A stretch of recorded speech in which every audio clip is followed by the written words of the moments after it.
what you're worth. Now go out and get what you're worth. I'm gonna show you how great I am. Welcome to the Steel City. Is everybody ready to go? Let's proclaim the greatest radio show.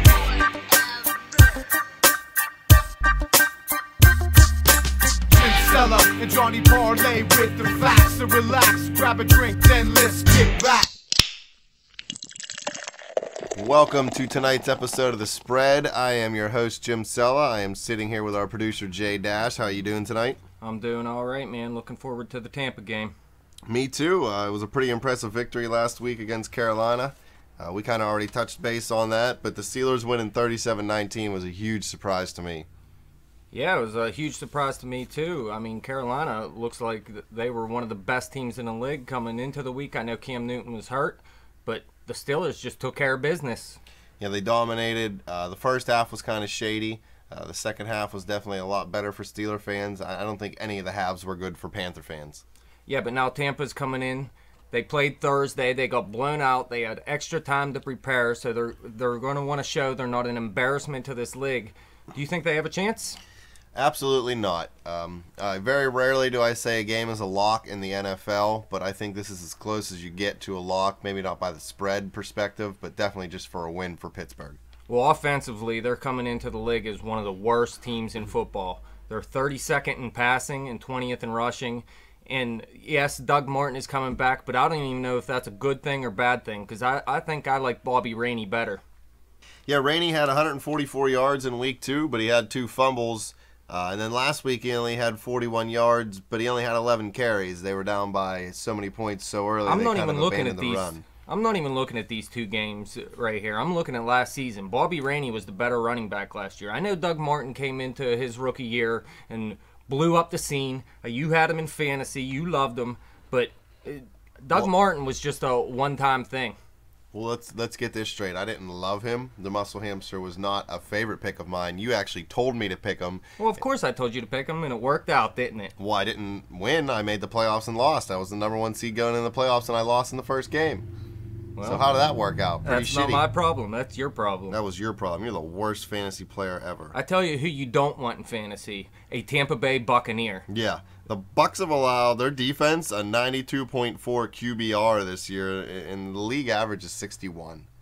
Their defense is awful. Yeah, their defense is terrible. What's their ranks? They're 23rd against the pass and 21st against the run. Yeah. I don't know whether the Steelers should run the ball or pass the ball this week, but whatever they do, they better score touchdowns early and often. The Steelers need to run the ball early and often. They need to get that momentum from last week and keep that going with Bell and Blunt.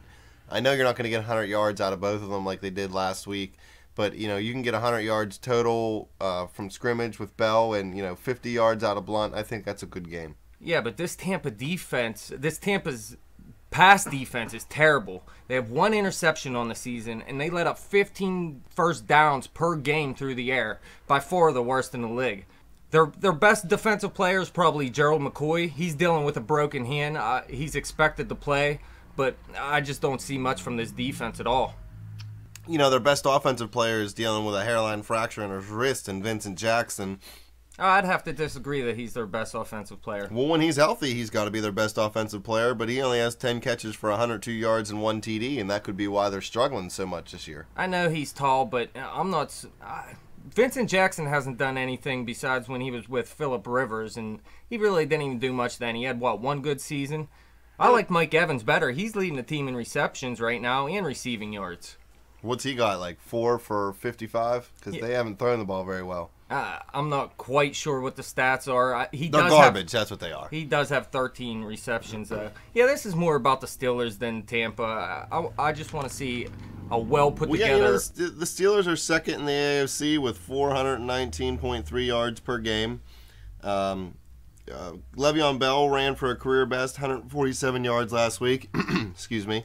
Yeah, he leads the league with 461 yards from scrimmage. Yeah, which not a lot of people seen, but, I kept telling everyone that this guy has a chance to be really good in our offense. He catches the ball well. He runs the ball well. He sets up his blocks well. He just really does everything well for such a young guy. He is an overall back, and you know what? If you guys want to listen to our fantasy segment coming up here in a little bit, you'll see that he is my #1 back. Yeah, he's definitely a game breaker in the backfield, which the Steelers haven't had in a long time.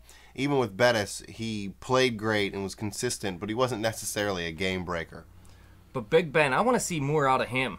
Yeah, he's 16-2 against NFC teams, but this year, I'm not really sure about this game. He's only thrown a TD pass to Brown, I think, in the whole year. Yeah, he has to find Heath Miller in the red zone. What's going on, Ben? He needs to spread the ball around, man. You have Miller in the end zone or in the red zone. Justin Brown is kind of a big body. He did have pretty much a touchdown pass to Marcus Wheaton last week. If Wheaton, I didn't even see Wheaton step out of bounds on that play. Yeah, I thought when it happened he might have, but they never showed. They didn't give you a good replay definite at all. replay. Yeah. They gave you the furthest replay away so you couldn't see it and then just moved on to the next play. So maybe that's my call of the week. Wheaton's going to score a touchdown this week, but I'd rather see Heath Miller score 2 or 3 touchdowns. Well, what's happened to Lance Moore? I know he was hurt, but now he's healthy again, and they're not even. Well, what play. last week was his first week back? Yeah. Okay, well you got to give him some time. He really has never played with the Steelers before. Still, I don't know. I would think coming back, if he's healthy, he would leapfrog Brown on the depth chart. Moore has been a very good receiver for his career. Well, I'm sure if the Steelers would have needed to pass in the second half, Moore would have played. But, I mean, they were just completely dominating you. So why pass the ball in the second half? LeGarrette Blount took over the game anyways. And just to be clear, I'm not saying take over for Antonio Brown. I don't want people to freak out there. I'm talking about Justin Brown. I would never still want believe Lance in you, Moore to Justin take Brown. over. I believe in him too. He's a young guy. He shows a lot of potential. But we're ready to win now, and we know Lance Moore knows how to work the slot very well. Yeah, and what happened to Darius Hayward-Bates? He doing anything? He hasn't done much of it all. I think he was more of a depth signing, a hope and pray that he could go downfield. The Steelers may be hoping they could resurrect his career the way the Pirates have kind of resurrected some of their pitchers' careers. Okay, so we both think the Steelers' offense is going to dominate this game?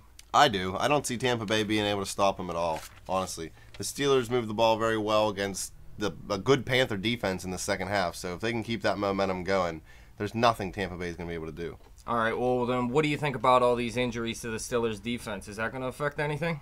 That could, come back to bite the Steelers.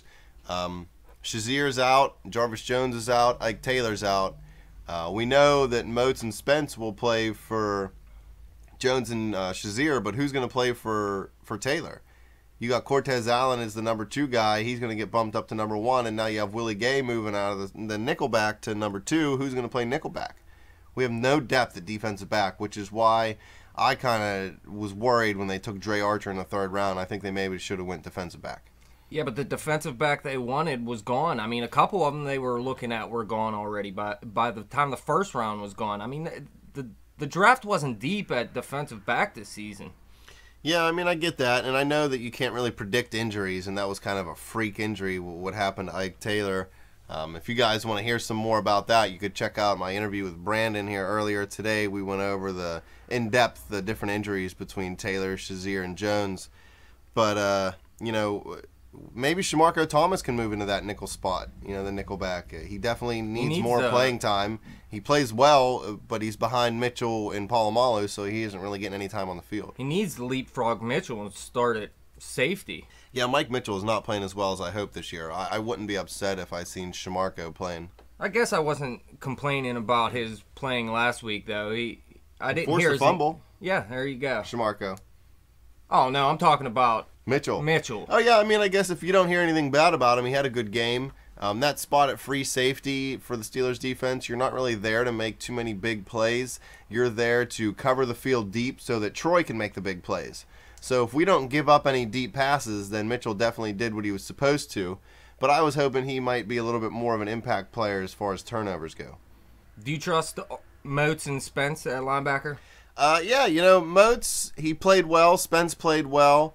Spence had a lot of potential coming into the league. He just had that devastating knee injury. I'm pretty sure he tore all 3 ligaments in his knee, ACL, MCL, and PCL. Yeah, I seen you tweeted an article. Everybody should check that out. Yeah, follow us on Twitter at bet_thespread.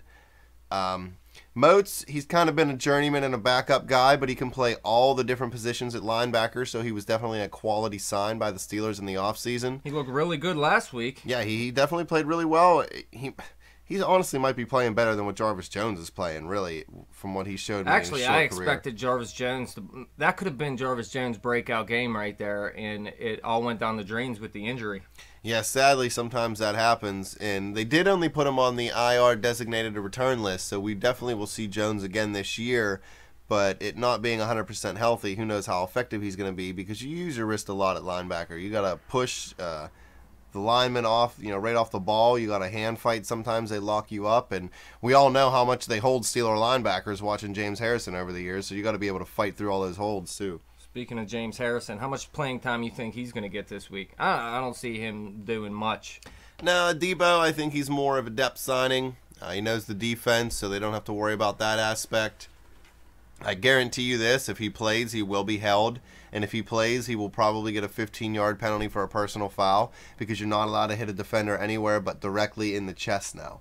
And we all know how much Harrison likes to just lower his helmet and drive right through your face.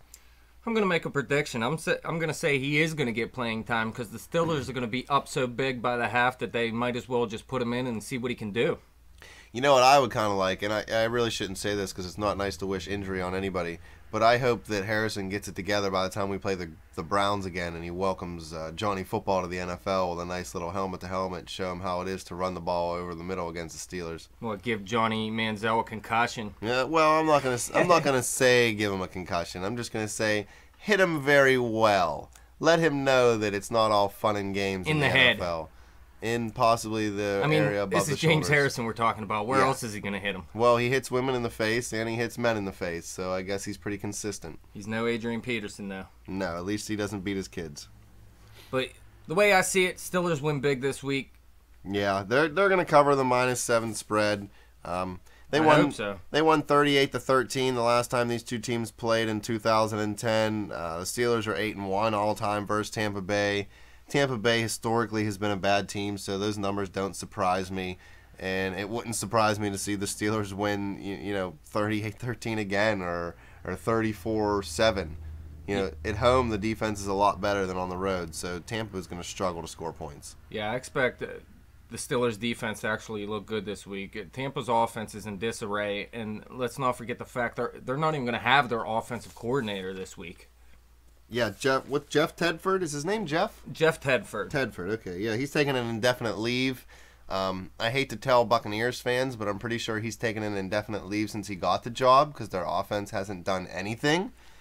But I don't know if that's going to matter much, man. They might actually get better because that guy was pretty much garbage. Nah, I think the thing that'll make them better is having Glennon in a quarterback. But either way, it's not going to make a difference. The Steelers are going to win this game and go to 3-1. Yeah, and that's important because counting this game against the Bucs, then they have Jacksonville, the Browns, and the Texans.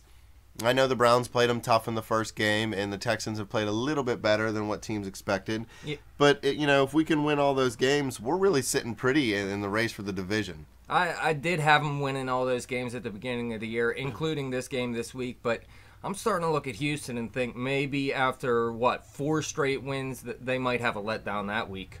After Houston? No, Houston will be the letdown. At Houston, okay. Yeah, I could see that. They could be looking ahead to that Colts game, the match with Andrew Luck.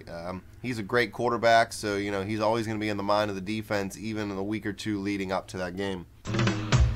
Well, I want to thank everybody for listening to the spread tonight.